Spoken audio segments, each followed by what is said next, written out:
Think about the last time you lost someone. No one taught you how to grieve. No book explained why you still reach for their phone to text them, why you keep their old shirt, why a song can stop you in the middle of the street.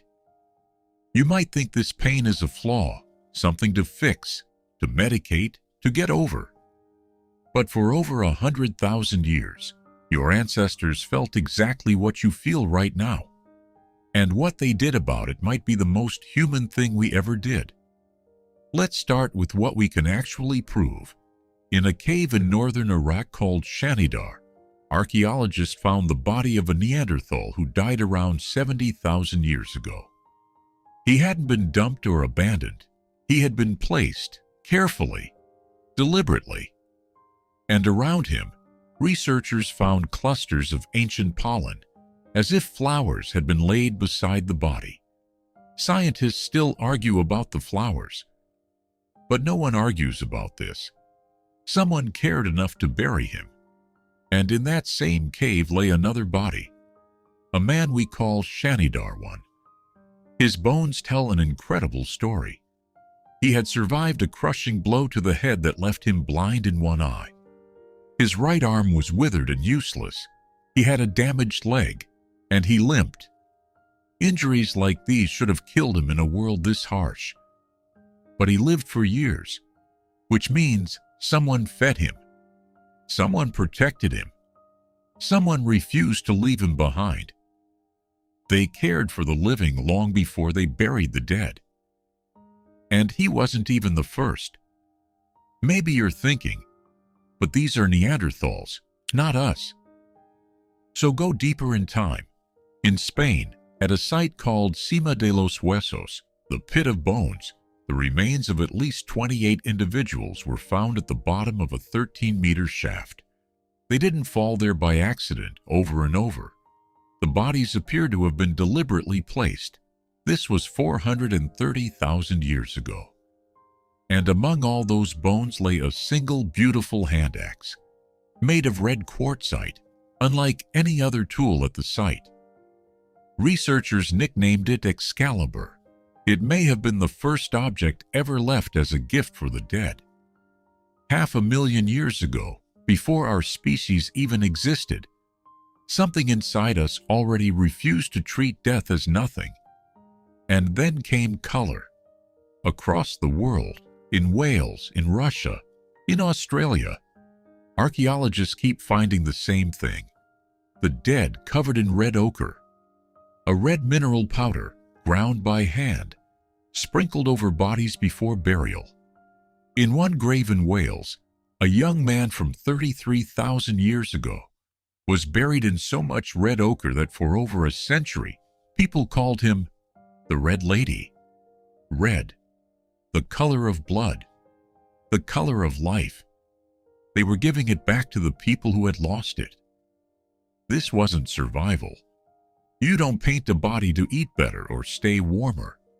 You do it because it means something, because they meant something. And the most staggering evidence of all comes from a place called Sunghir in Russia, 34,000 years ago. 2 children were buried there, lying head to head. Their bodies were covered with more than 10,000 beads, each one carved by hand from mammoth ivory. Beside them lay long spears made from straightened tusks, something we still struggle to recreate today. Every single bead would have taken about an hour to make, which means someone spent months, maybe years, preparing the graves of 2 children. Grief measured not in tears, but in thousands of hours of work. That is how much these people refused to let go. So picture it. Someone in your group dies, not a stranger, someone you've known your whole life. The person who taught you to track, who sat beside you at the fire every single night. The group doesn't just move on. They stay. They clean the body. They arrange it, sometimes curled up like sleep. They place objects beside it, a tool, a shell, a flower. Maybe they cover it in red, and then, around the fire, They do the thing humans have always done with their dead. They talk about them. They tell the stories. The hunt they're remembered for. The joke they always told. For one more night, the one who died is still part of the group, alive in the only place they can still live, in the people who remember them. That is a funeral, and we have been holding them for longer than we have been human. And this isn't one culture or one place. Every human society ever discovered, on every continent, in every century, has done some version of this. We have never found a people who simply discarded their dead. Not one.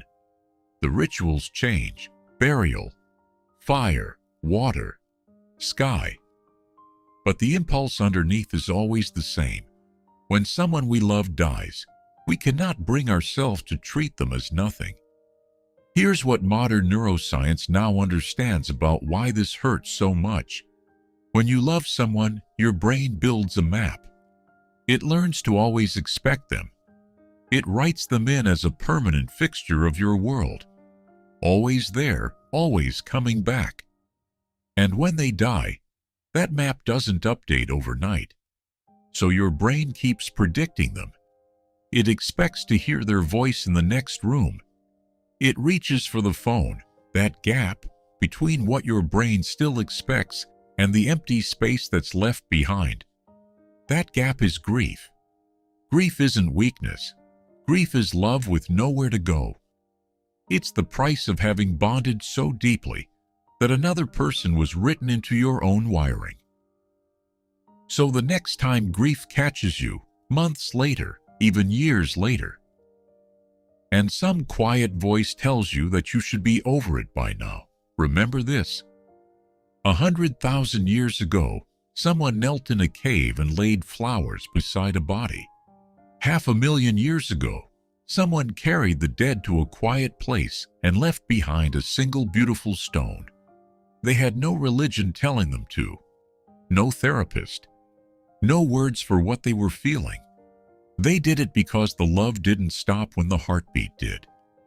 You are not broken for still carrying them.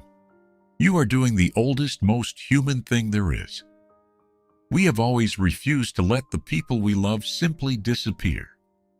And maybe that, more than fire, more than tools, is what made us human in the first place.